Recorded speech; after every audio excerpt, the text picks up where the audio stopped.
Music. Hi, this is Corey Hart. Don't go away. We'll be right back with video singles, so stay tuned. I'll tell you one thing. I've gotten a lot of support from teenagers, and particularly female teens. And a lot of times that you associate that with being a teen idol. It's like 1 and 1 is 2. But in my case, I'm very flattered, and I never perceived myself in that way.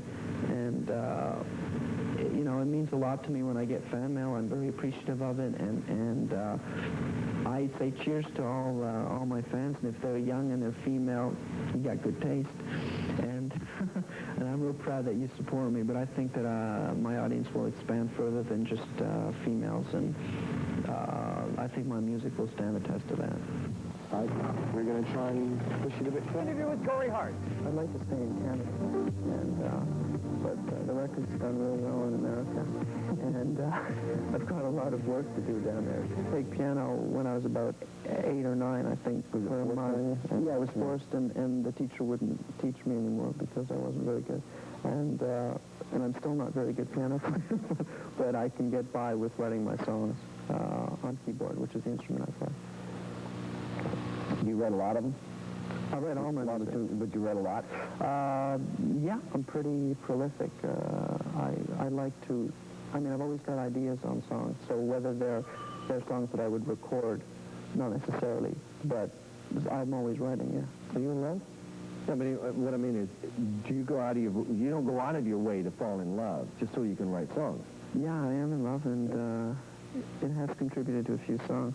My new single, It Ain't Enough, was a song somehow stemmed from my angst. Okay. Are you a jock? Do you play sports? I'm a disc jockey. No.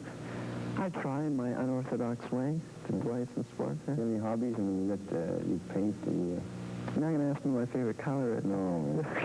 That or a tiger beat. What's your favorite color?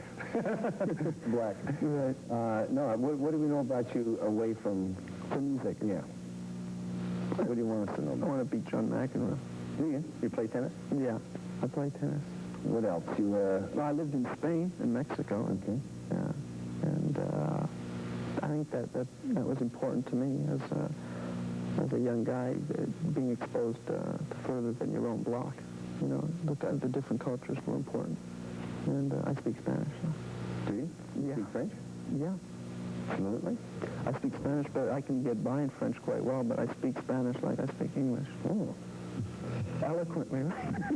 Yeah, right. Feet. Could that be Corey Hart behind those Foster Grants? Will. And ahead, Corey Hart. What's the rocker behind the sunglasses really like?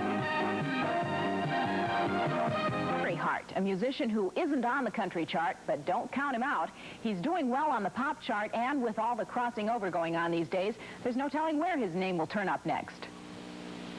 Judging from this line of eager young fans, there's another new rock singer on his way to fame and fortune. And although the name Corey Hart is not that familiar, his face is becoming known to everyone, including the already rich and famous. I was in a hotel in Minneapolis, and I was leaving to go in the elevator, and I noticed this sort of an elderly gentleman with a poodle walking to the elevator. And I looked at him, and I said, that's got to be Bob Hope. And it was, and I followed him to the elevator, but I was sort of intimidated. I didn't want to get in the elevator with him because I figured I can't ride in the elevator with Bob Hope. I wouldn't know what to say. So I just sort of put my hand out when he got in the elevator, and I said, how do you do, Mr. Hope, or something like that. It's nice to meet you. So he just looked at me dead square in the face. He says, you're the sunglasses guy. I wear my sunglasses at night, so I can watch you weave and breathe your storylines. Sunglasses at Night, his first single, hit the top 10 on the pop chart. It introduced the 22-year-old Canadian singer to pop audiences and became his trademark. My co-producer used to wear sunglasses at night, and I just thought that made a great title for a song. I wrote the song in Canada after the album was finished and sort of just pleaded with the record company to let me go back and record it, and they did, so I'm obviously grateful that they had the confidence in me to let me go back. In addition to Sunglasses at Night, his debut album, First Offense, released only 6 months ago, produced his current hit, It Ain't Enough.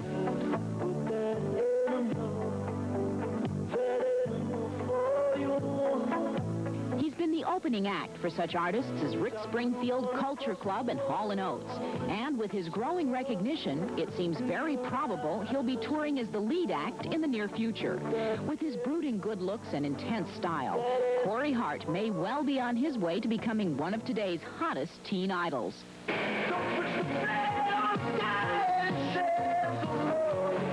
I think the teen idol today, or classified as idols today, there's nothing wrong with it. You like it? Very much. Thank you. I don't consider myself something like that, but I'm comfortable with it if that's what I'd be so labeled.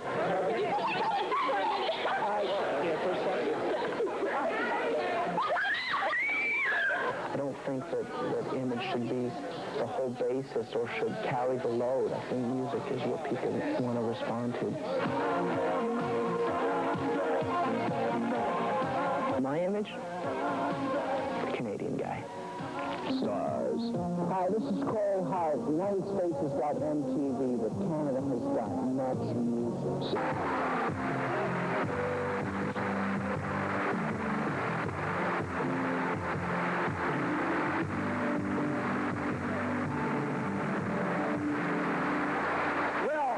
Going around the circle. As you both know, as you all know, As you and I both know.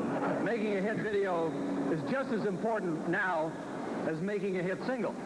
And sometimes it's even harder to do. Exactly, TD. Videos are miniature works of art. And behind them, a whole new industry is just taking shape. The nominees for Best Video of 1984 are... Doesn't really matter. Platinum Blonde, Rob Courtney, producer.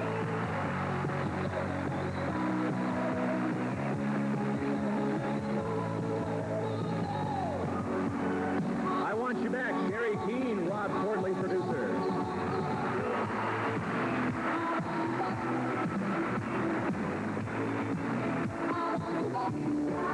Rise Up, Parachute Club, Rob Fresco, producer.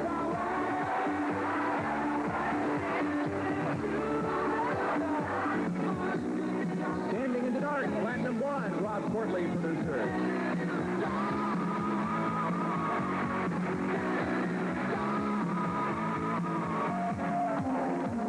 And Sunglasses at Night, Corey Hart. Guess what? Rob Courtney is the producer.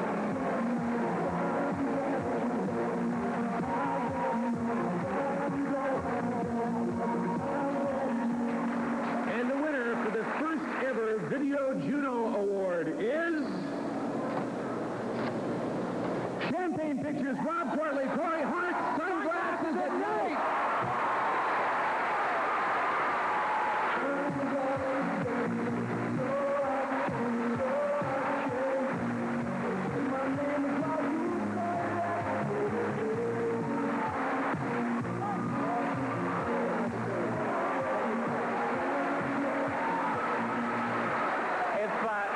I would say anything, it's certainly a great honor to be standing up here with Corey, and more than anything, the people behind Champagne Pictures that have really made everything possible for us to be working with artists like Corey Hart. Thank you very much.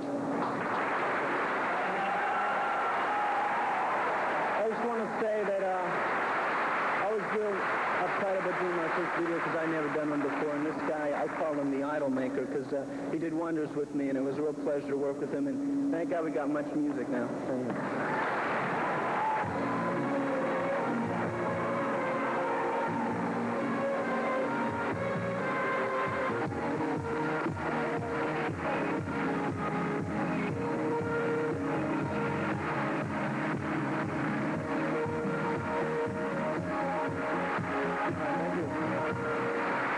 For our next categories, keep in mind that most of the women nominated tonight as Female Vocalist of the Year were once winners in our next category. The nominees for the most promising female vocalist of the year are Véronique Béliveau,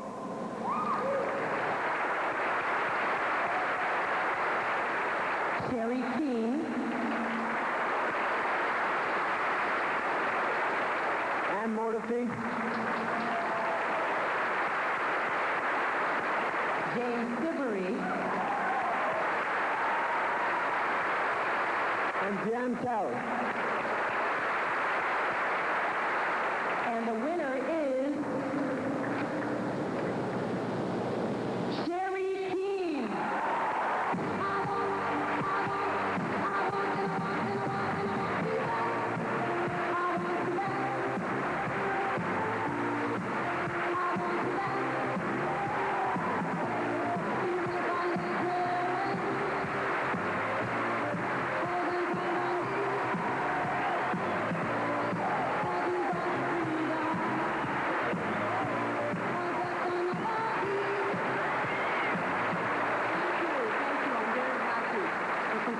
like to thank. I'd like to thank my record company, Capitol Records, for being very supportive and patient with me. I'd like to thank my husband and partner, David Baxter, and mainly I'd like to thank my son, Sergey Deming, and I'd like to thank all my fans and all the supportive families. Thank you very much.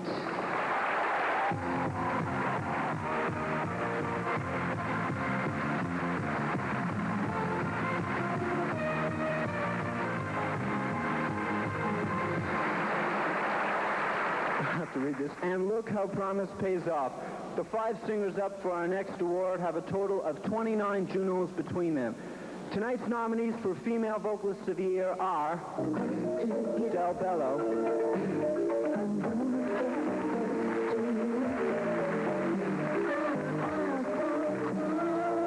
Anne Murray,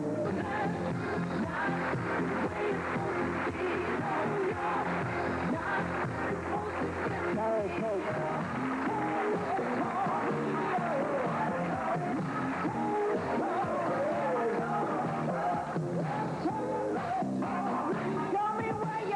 Sherry Ulrich,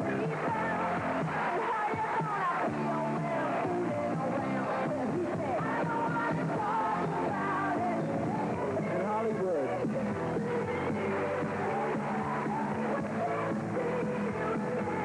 And the winner is, hold on a sec, Carol Pope.